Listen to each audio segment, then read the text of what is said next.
அனைவருக்கும் வணக்கம். ஒரு கவுன்சிலர் தேர்தல் எப்படி நடக்குது, அதில் நிற்கணும்னா என்னென்ன தகுதிகள் வேணும், எந்தெந்த பிரச்சனைகளுக்காகலாம் மக்கள் கவுன்சிலரை போய் பார்க்கலாம் உள்ளிட்ட பல்வேறு கேள்விகளோடு சென்னை மாநகராட்சியினுடைய 92வது மாமன்ற உறுப்பினர் KV திலகர் அவர்கிட்ட வந்திருக்கிறோம். வணக்கம்.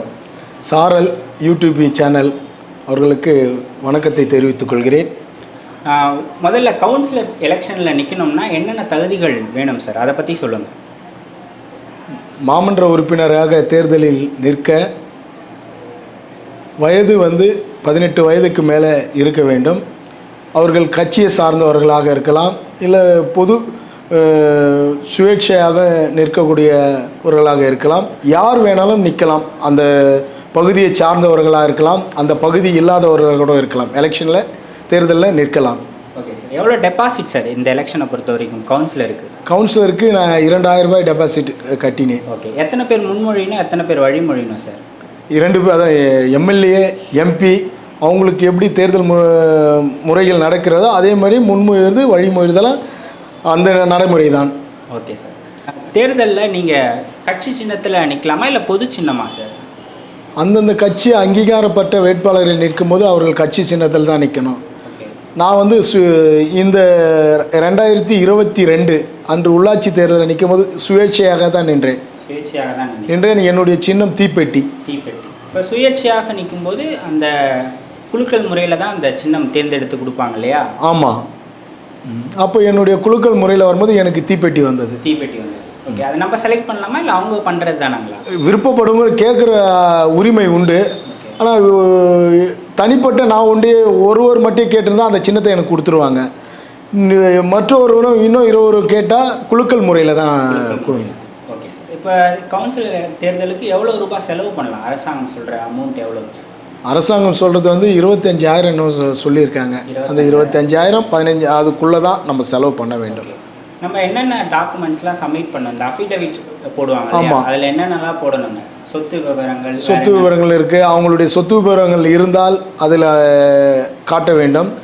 என்னுடைய சொத்து விவரம் இல்லை. எனக்கு சிலது வாகனங்கள் இருந்தது, வாகனத்தை குறிப்பிட்டுள்ளேன். ஓகே, வாகனம் சொல்லணும், அப்புறம் நகை அதெல்லாம் கூட மென்ஷன். ஆமாம், அதெல்லாம் கூட மென்ஷன் பண்ணணும். இருக்கிறத அவங்களுடைய சொத்துக்களும் சரி, அவங்களுடைய பொருட்களும் சரி, அதை கட்டாயம் அதில் மென்ஷன் பண்ண வேண்டும். இப்போ எக்ஸாம்பிள் இப்போ நீங்கள் நிற்கிறீங்க, உங்கள் அப்பா பேரில், அம்மா பேரில், இல்லை உங்கள் ஒய்ஃப் இருந்தாங்கன்னா அவங்க பேரில் இருக்கிறதெல்லாம் கூட மென்ஷன் பண்ணணும். இல்லை, உங்களது மட்டும் மட்டும்தான். உங்களது மட்டும். ஆமாம். சரிங்க சார். ஓகே, இப்போ எலெக்ஷனில் நின்றுட்டோம். எத்தனை நாட்கள் அந்த நீங்கள் நோட்டிஃபிகேஷன் அது நாமினேஷன் ஃபைல் பண்ணி எத்தனை நாளில் எலெக்ஷன் வருங்க? கரெக்டாக இந்த உள்ளாட்சி தேர்தல் 15-20 நாளில் முடிஞ்சிச்சு. இப்போ 20 நாள்லன்னா ஒரு புது சின்னத்தை நீங்கள் எப்படி கொண்டு போய் சேர்த்தீங்க? அது ஒரு டஃப்பான ஜாப் இல்லையா? ஆமாம், கண்டிப்பாக மக்கள் இடத்துல கூட இருக்கிற நண்பர்கள், தம்பிகள் அவங்களுடைய ஆன்பீட் போட்டு இது அண்ணன் என்னுடைய முகம் தெரிந்தால் கூட சின்னம் தெரியறது மக்களுக்கு கஷ்டம்தான். ஒரு கட்டியும் நம்ம சொல்லி, ஏனென்றால் ஒரு கட்சியை சார்ந்த சின்னமாக இருந்தால் மக்களுக்கு ஈஸியாக ரீச் ஆகிடும். நம்ம ஒரு பொது சின்னம் அதுவும் மக்களுக்கு ரீச் ஆகிறதுனா நம்ம எடுத்து சொல்லணும். இது மாதிரி ஒரு வேட்பாளர் இந்த சின்னத்தில் நிற்கிறாரு என்பதை சொல்லி மக்களிடையே தெளிவாக புரிய வைக்கணும். ஓகே, இதுவும் விபிபேட் ஓட்டு தானா இல்லை எப்படி? ஆமாம், விபிபேட் தான். இந்த எம்எல்ஏ MP எலெக்ஷன் மாதிரியே தான் மாநகராட்சி எலெக்ஷன். கிராமப்புறத்தில் மட்டும்தான். ஆமாம், பழைய வாக்குச்சீட்டு முறை. ஓகே சார், இப்போ உங்களுக்கும் 5 ஆண்டுகள் தானே? ஆமாம், எனக்கு 5 ஆண்டுகள். ஓகே, உங்களுக்கு என்னென்ன பணிகள்லாம் இருக்கும் சார்? ஒரு கவுன்சிலர்னா என்னென்ன பணிகள் இருக்கும் உங்களுக்கு? மக்களுக்கு என்னென்ன தேவைகள் இருக்கிறதோ அந்த பணிகள் எல்லாமே. புரியுதுங்களா? எந்த ஒரு மக்களிடையே எந்த வேலையாக இருந்தாலும் அந்த இப்போது என்னுடைய வார்டை எடுத்தனா முதல் குடிமகன் நான் தான். 92 இந்த 92 முதல் குடிமகன் நான் மெம்பர் ஆஃப் கவுன்சிலர் MCன்றதுனால மாமன்ற உறுப்பினர் தான் முதல். அவங்களுக்கு என்ன அதிகாரம்னா மக்களிடையே இருக்கிற பிரச்சனைகள் அத்தியாவசியம்னு பார்த்தீங்கன்னா மருத்துவம், கல்வி, இது மெயின். அதுக்கப்புறம் இந்த குடிநீர் வசதி, இது கழிவுநீர், எலக்ட்ரிக், லைட்டு, எந்தெந்த இதுங்கள் முக்கியமான பங்கு. ஓகே, இப்போ ஒரு புது வீட்டுக்கு பாதாள சாக்கடை கனெக்ஷன் போடணுன்னா நீங்கள் பர்மிஷன் கொடுக்கணுமா? இப்போது கடந்த முறை நம்மளுடைய பர்மிஷன் அவங்களுடைய வேல்யூ என்ன இருக்குது, அந்த வீட்டுடைய ஐடிசின்னுவாங்க. அது என்ன இருக்கோ கவர்மெண்ட்டுக்கு ப்ரொஃபஷராக பணம் கட்டிட்டு அவங்களுடைய தேவைகளை நிறைவேற்றிக்கலாம். எங்களெலாம் அதிகாரம் பண்ணி எங்களை கேட்கணும்லாம் கிடையாது. சில பேர் வந்து சில விஷயங்கள் வந்து கேட்பாங்க. சரி, நீங்கள் அந்த ஒரு துறையை சார்ந்த அதிகாரிகளை இடத்த நீங்கள் போய் அணுகுவன்னு தான் சொல்ல முடியும். ஓகே. இப்போ எம்எல்ஏ எம்பிக்கெலாம் ஆண்டுக்கு இவ்வளோ ஃபண்டுன்னு கொடுப்பாங்க இல்லையா? 2.5 கோடி 5 கோடி 2 கோடி 3 கோடி இன்னும் கொடுக்குறாங்க போல. எங்களுக்கு வந்து முதல்ல நான் இப்போது ஸ்டார்டிங் வந்து 2022 23க்கு வந்து 35 லட்சம். 35 லட்சம். ஆமாம். 2023 24 வந்து 40 இருந்தது. 2024 25 வந்து 50. இப்போ 2025 26க்கு 4வது வருஷம் வந்து 60 லட்சம் கொடுத்துருக்காங்க. இப்போ அதில் நீங்கள் என்னென்ன பணிகள்லாம் செய்யணும்? அதில் ஏதாவது ரெஸ்ட்ரிக்ஷன்ஸ் இருக்குது? என்னுடைய ஃபண்டில் வந்து அந்தந்த இருக்குது. மண் ஒரு சமுதாயம் கூட கட்டலாம், பேட்ச் ஒர்க் ரோடு போடலாம், ஸ்கூல் கட்டலாம், ரேஷன் கடை கட்டலாம், நேம் போர்டு, பஸ் ஸ்டாண்டு,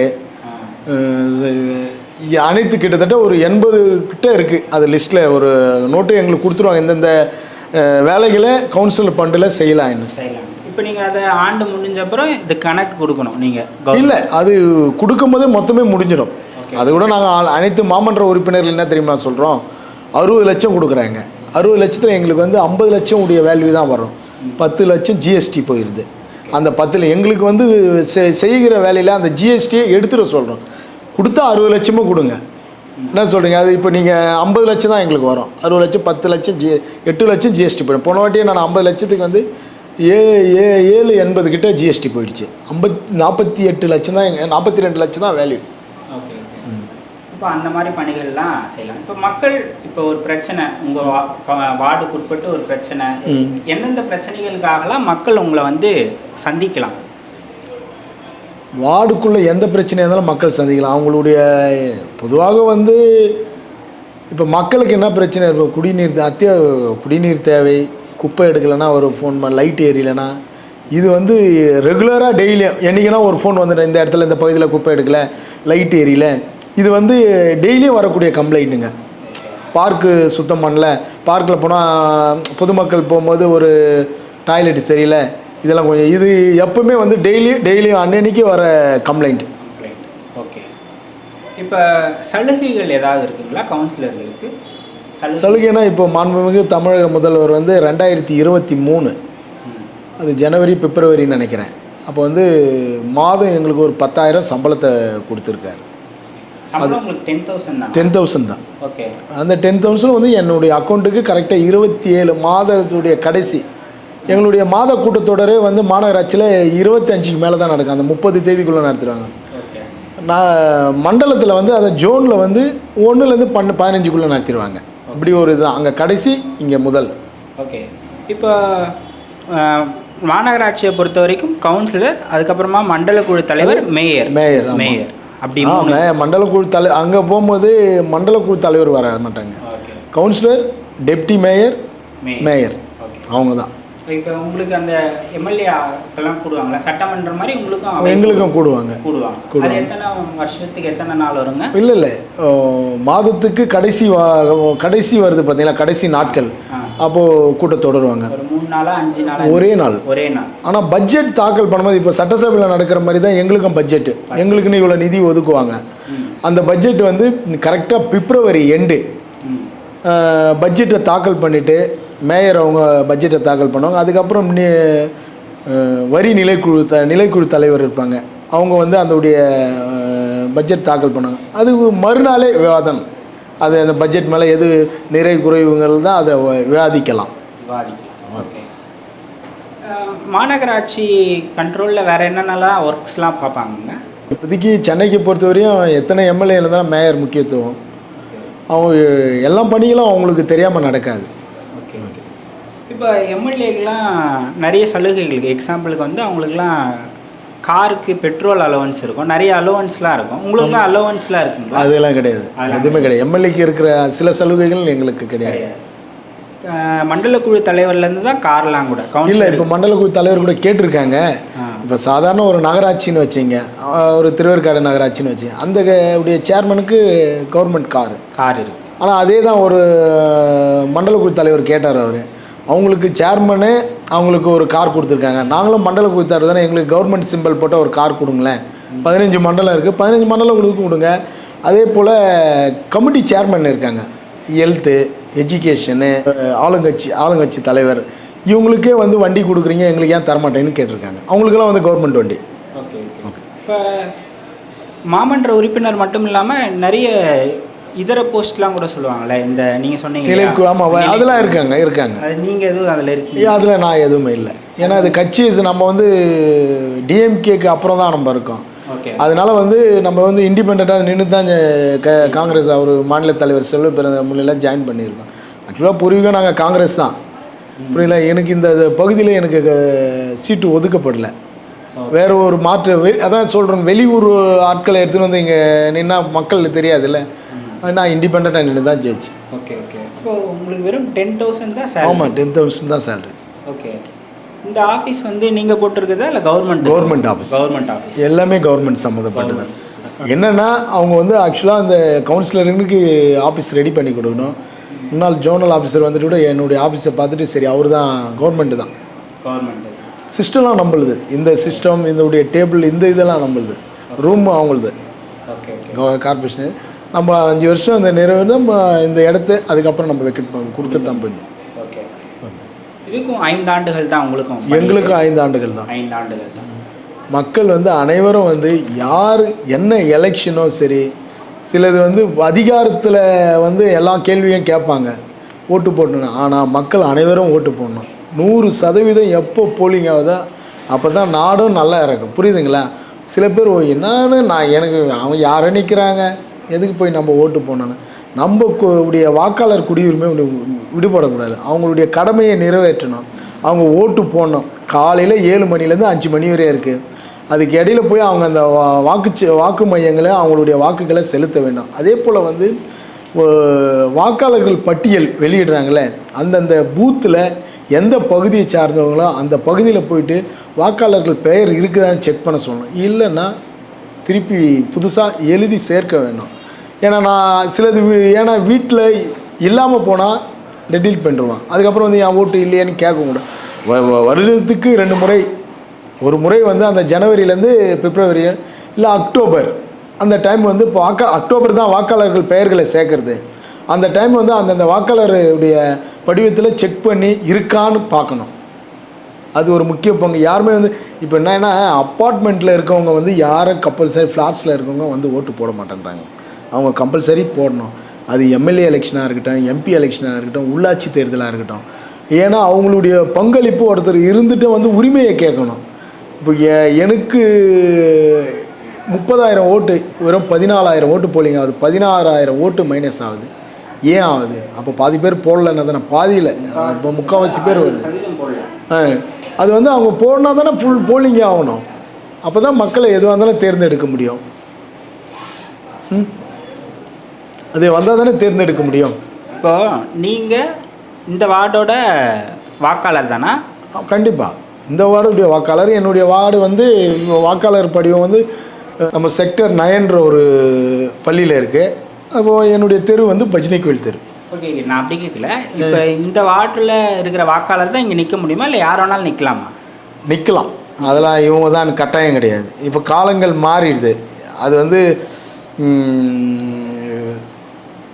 ஆனால் கட்டாயம் வந்து இந்த ஏரியாவில் இருக்க வாக்காளர்னா தான் மக்களுக்கு கொஞ்சம் தெரியும்.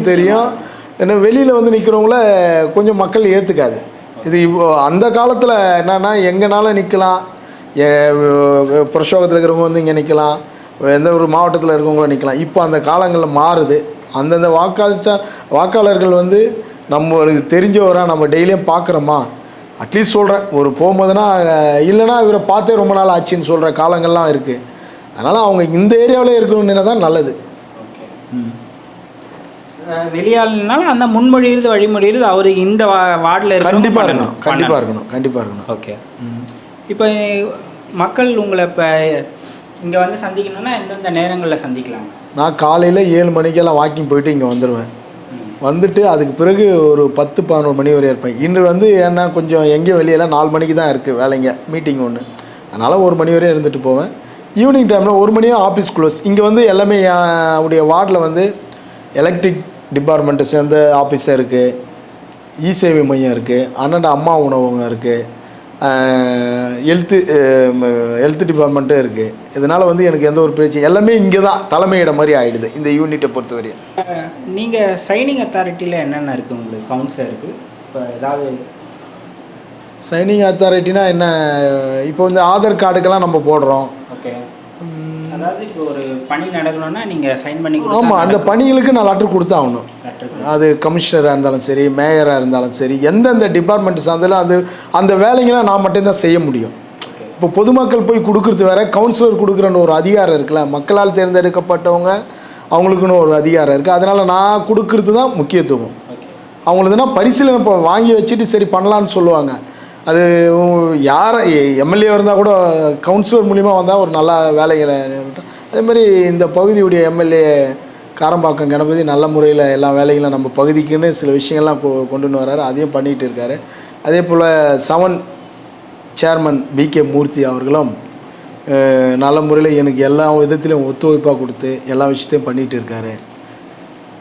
ஓகே, இப்போ நீங்கள் ஒரு ஃபண்டு 50 லட்சம் அப்படி சொன்னீங்க இல்லையா? 60 லட்சம். அப்போ அந்த குறிப்பிட்ட பணிகளுக்கு ஒதுக்கும்போது அதுக்கு நீங்கள் சைனிங் அத்தாரிட்டி போட்டு கொடுக்கணும். ஆமாம், நான் பிரித்து கொடுக்கணும். பிரித்து கொடுக்கணும். 25, 30, 10 அப்படின்னு பிரித்து கொடுக்கலாம். அந்த 60 லட்சத்தை நான் பிரித்து கொடுக்கலாம் வேலைங்க செய்கிறது. சின்ன ஏன்னா சில வேலைங்க 5 லட்சம் வரும், சில வேலைங்க 10 லட்சம் வரும், மொத்தமாக கொடுக்க முடியாது. அது எப்படி டெண்டர் பேசிஸில் விடுவாங்க? டெண்டர் தான். இப்போயே எல்லாமே டெண்டர் தான். அவங்க எவ்வளோ மைனஸ் அதான் பர்சன்டேஜ் போட்டு எடுக்கிறாங்களோ அவங்களுக்கு கொடுத்துருவாங்க. இதெல்லாம் வந்து ஹெட் ஆஃபீஸு ஜோன், நான் எதுவும் பண்ண முடியாது. எனக்கு எதுனா தேவைப்பட்டால் அவர்கிட்ட கேட்கலாம். ஓகே, உங்கள் வார்டில் வேறு என்னென்ன பணிகள்லாம் செய்ய வேண்டி இருக்குது? மக்கள் கேட்டு ஏதாவது பெண்டிங்கில் இருக்கா? குறைஞ்சது நான் 5 ஆண்டுகளில் வந்து நான் எலெக்ஷனில் நிற்கும் போது மக்களிடையே சொன்னதில் ஒரு 75% முடிச்சிட்டோம். புரியுதுங்களா? இன்னும் ஒரு சில வேலைகள் அதில் முக்கியத்துவமான சமுதாய கூடம், ஏன்னா என்னோடய பகுதியில் இல்லை, 91 இருக்கேன். அந்த சமுதாய கூட்டத்துக்கு இடம் இருந்தால் ஃபண்டு அலாட் பண்ணிடலாம். அது ஒன்றும் ஒரு லேடி ஜிம் கூட மகளிர் பார்க்கில் வந்து, இன்னொரு காமன் ஜிம், அது அம்பேத்கர் ப்ளே கிரவுண்டா இல்லை இபி பார்க்கா, இது ரெண்டுத்தில் எதனா ஒன்று கொண்டுட்டு வந்துடுவேன். அவ்வளோதான். சில விஷயங்கள் மழையெல்லாம் நீ தேங்குற மாதிரி எந்த இடத்துல இல்லை, 2 இடத்துல 5 இடத்துல வந்து சாமாட்டுக்கு கொடுத்துட்டேன், அந்த வேலையெல்லாம் முடிஞ்சிடும். மழை பெஞ்சால் அந்த பகுதியில் நிற்கும். இதுவரையும் எந்த பகுதியில் ஒரு 5 இடத்துல மட்டும் தண்ணி நிற்கும். அந்த இடத்த சொல்லிவிட்டு அவங்களும் மாநகராட்சியை இப்போ அந்த இடத்துல டெண்டர் விடுவாங்க. அந்த வேலைங்க முடிஞ்சிச்சுன்னா எனக்கு முழுமையாக முடிஞ்சிடும். ரோடெல்லாம் வந்து சீரமைக்கிறது, என் உள்ளே இருக்கிற ரோடு வந்து காங்கிரீட் ரோடு, அது கொஞ்சம் பேட்ச் ஒர்க் மாதிரி பண்ண தான். ஏன்னா ரோடு தார் ரோடுனா வந்து அதை எப்படி பார்த்தாலும் சுரண்டி எடுத்துகிட்டு தான் போடணும். அதுமாரி வர்றது காங்கிரீட் ரோடை எடுக்க முடியாது. அந்த ரோடு பேட்ச் ஒர்க்கு தான் பண்ண முடியும். அது கூடிய விரைவில் பண்ணிவிடுவோம். ஓகே, நிறைய நான் ஏரியாவுக்கு புதுசு, நிறைய இடத்துல வந்து உங்களுடைய பேர் போட்டு நம்பர்லாம் போட்டு எழுதி வச்சுருக்கீங்க. ஸோ அது எதுக்காகுங்க? மக்கள் தொடர்பு கொள்ள தான். எந்த ஒரு பிரச்சனையாக இருந்தாலும் தொடர்பு கொள்ள. இப்போ பார்க்கில் இருக்கோம், பொது இடங்களில் இருக்கோம். இப்போ நேம் போட்டு கூட அதில் பேர் நேம் மட்டும் போட்டேன், ஃபோன் நம்பர் போடல. இப்போ ஒரு பார்க்கு பிரச்சனைனா நாய்ங்க தொல்லை இருக்கான், பப்ளிக்கெல்லாம் அதான் சொல்கிறாங்க. அது எப்படி தான் வருது, பிடிச்சி போனால் கூட நாய் பெரிய பிரச்சனையும் இந்த நாய் தொல்லை தான். புரியுதுங்களா? எல்லாம் பப்ளிக்கெல்லாம் போய் கடிக்குது. ஒரு இடத்துல 10 நாய் இருந்தால் வந்து பாருங்கள், நீங்களே தெரியும், சென்னை மாநகராட்சியில் சில பகுதிகளில் அங்கங்கே நடக்குது. இது வந்து பல கவுன்சிலர்கள் கம்ப்ளைண்ட்டாகவும் பண்ணுறாங்க. அந்த மாநகராட்சி தான் அதை முடிவு எடுத்து, ஏன்னா அதை கொண்டு போகிறாங்க, பிடிச்சி போய் திருப்பி அதே இடத்துல எடுத்துன்னு வந்து விட்டுறாங்க. மாற்று இடத்துல வேறு ஏரியாவில் விட்டால் கூட பரவாயில்ல. ஏன்னா நமக்கு நான் ஸ்கூலுக்கு வந்து ஸ்கூல் பில்டிங் எம்எல்ஏ கிட்ட வாங்கிட்டேன். இன்னும் பில்டிங் ஒன்று பண்ண போகிறேன் நமக்கு நாமளே, அதுவும் கூடிய விரைவில் பண்ணிவிடுவேன். மேயர் அந்த ஆஃபீஸ் நடக்கிற சட்டமன்றம் கூட்டுற மாதிரி உங்களுக்கு கூடும் இல்லையா? ஆமாம், வந்து மந்த்லி 1 டைம் தானா இல்லை ஒரே டைம் தான்? ஒரே டைம் தான். ஓகே, அங்கே என்னென்ன ஒர்க்லாம் பண்ணுவீங்க? இந்த இன்றைக்கி மீட்டிங் 27ன்னு நினைக்கிறேன், அதுக்கான புக்கு இதாக வந்திருக்கு. இதில் சப்ஜெக்ட் வந்துடும். ஓகே, அது என்னென்ன சப்ஜெக்ட் எதுக்கு ஒதுக்க போடுறாங்கன்றது தெரியும். சரி, ஓகே. உங்களுக்கு எதுவும் பாஸ் அந்த மாதிரி எதுவும் இருக்குங்களா? கவுன்சிலர்ன்றதுக்கான ஐடென்டிட்டி இருக்குது, ஐடி கார்டு இருக்குது. ஐடி கார்டு இருக்குது. ஓகே, ஐடி கார்டு இருக்குது. ஓகே, அந்த ஐடி கார்டு வச்சு தான் நீங்கள் அந்த ஆஃபீஸ் போக முடியும். ஆமாம், ரிப்பன் பில்டிங். ஆமாம், இப்போது ஃபஸ்ட் டைம் போகும்போது எடுத்துகிட்டு போவாங்க. அடுத்து வரும்போது நம்மளுக்கு தான் தெரிஞ்சிடுதில்ல. அது வச்சு வேறு ஏதாவது எங்கேயும் போக முடியுமா நீங்கள்? எங்கேயும் போக முடியாது. அது மட்டும் தான். அது ஒரு கவுன்சிலர்ன்றதோடைய அதிகார ஐடி கார்டு, அவ்வளோதான். இப்போ மக்களுடைய அத்தியாவசியங்களில் நீங்கள் மருத்துவத்தை பற்றி குறிப்பிட்டீங்க. அதுக்கு ஒன்று கொண்டு வந்து பணிகள் நடக்குது அப்படின்னு சொன்னீங்க. எஜுகேஷன் சம்மந்தப்பட்ட ஸ்கூல்ஸ் உங்கள் வார்டில் இருக்குங்களா? அதுக்கு ஏதாவது நடவடிக்கை எடுத்திருக்கேன். ஒரே பள்ளி தான் இருக்குது. அதுவும் 5th வரையும் தான் இருக்குது. ஓகே. அந்த பள்ளி வந்து இப்போ 100 ஆண்டுகளை கடக்க போகுது. 89 வந்துடுச்சு. இருந்தாலும் வந்து அந்த பள்ளியை வந்து தரம் உயர்த்தி 8th வரையும் கொண்டுட்டு வரணும்னு பாருங்கள். ஏற்கனவே பலமுறை MP, MLA, மாண்புமிகு முதலமைச்சர் அவர்கள் கூட கடிதம் எழுதியிருக்கேன். சென்னை மாநகராட்சி மேயர், ஆணையர், எஜுகேஷன் டிபார்ட்மெண்ட்டுடைய அவங்களுக்கும் கொடுத்துருக்குறேன். கண்டிப்பாக அது இந்த என்னுடைய பதவி காலத்துக்கு முன்பே அதை 8th வரையும் கொண்டுட்டு வரணும்னு ஆசைப்படுகிறேன். அதை நிறைவேற்றுவேன். அந்த பள்ளிக்கு வந்து நானும் படித்த பள்ளி அது. அந்த பள்ளியில் தான் நான் 5th வரையும் படித்தேன்.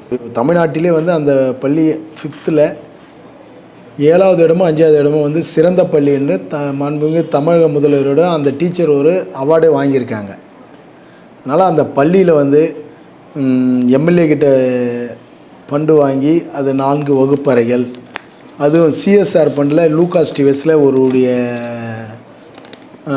ஷீட் போட்ட ஒரு பார்க்கிங் மாதிரி வந்திருக்கேன்.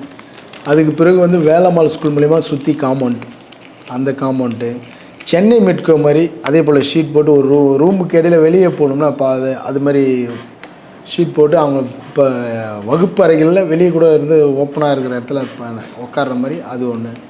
இப்போ எல்லாமே பண்ணிகிட்டு இருக்கேன். இப்போ மெட்ரோ வாட்டர் சம்மந்தமாக என்னுடைய சொந்த செலவில் மெட்ரோ வாட்ரு, சிவேஜி கனெக்ஷன், அப்புறம் ஸ்கூலுக்கு தேவையானதை கிட்டத்தட்ட ஒரு 20 வருஷமாக நான் பண்ணிகிட்டு இருக்கேன். என்ன அந்த தலைமை ஆசிரியர் கேட்பாங்க, எதனா ப்ரோக்ராம்னா வண்டி ஏற்பாடு பண்ண சொல்லுவாங்க. அதுவும் இல்லாமல் இப்போ கூட ஊராக கல்வின்னு ஒரு மேலே தட்டத்தோடு போயிட்டு மக்களுக்கு விழிப்புணர்வு பண்ணி அதுக்கு தேவையான பேனர் எல்லாருக்கும் நானே கூட நின்று தெருவாக போயிட்டு அரசு பள்ளியில் சேருங்கன்னு பிள்ளைகளுக்கு விழிப்புணர்வு கொண்டு வந்தோம். தலைமை ஆசிரியர், நான் எல்லாமே. இப்போ அந்த பள்ளி தான் இருக்கிறது ஒரே ஒரு கவர்மெண்ட் பள்ளி. அது 8th வரையும் கொண்டு வந்தால் அது என்னுடைய லட்சியம், என்னுடைய வேண்டுகோளாக இருக்கும், லட்சியமாக இருக்குது, என்னுடைய நல்ல பேராக இருக்கும்.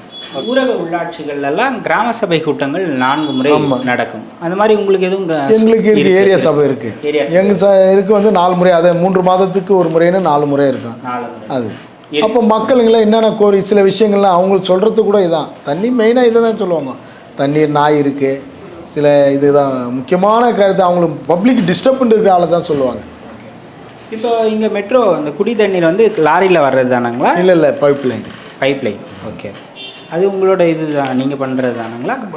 மாநகராட்சி பணம் எல்லாமே மெட்ரோவும் மாநகராட்சி சம்மந்தப்பட்டு தானே. அதிகாரிகளும் என்ன தானே பார்க்குறாங்க. ஓகே. இதுதான் என்னுடைய ஆஃபீஸ். 10th பிளாக், பட்டினத்தார் சாலை, நேர் வந்து 7H ஈஸ்ட் முகப்பேர். அங்கேருந்துங்களாம் ஒரு 50 மீட்ரு தான் என்னுடைய ஆஃபீஸு. அம்மா உணவகம் பக்கத்துலேயே இருக்குது. எந்த மக்கள் என்னுடைய வார்டை சார்ந்தவங்களும் சரி, வெளி மக்களை என்னை அணுகலைன்னா காலையில் 7 மணிலேருந்து 10 மணி வரையும் இருப்பேன் இங்கே ரெகுலர். இந்த டைம் வந்து என்னை பார்க்கலாம். இந்த வாய்ப்பினை வழங்கிய சாரல் துளி யூடியூப் சேனலுக்கும் என்னுடைய பகுதியை சார்ந்த மக்களுக்கும் இந்த சாரல் யூடியூப் சேனலின் நன்றினை தெரிவித்துக் கொண்டு வணக்கம்.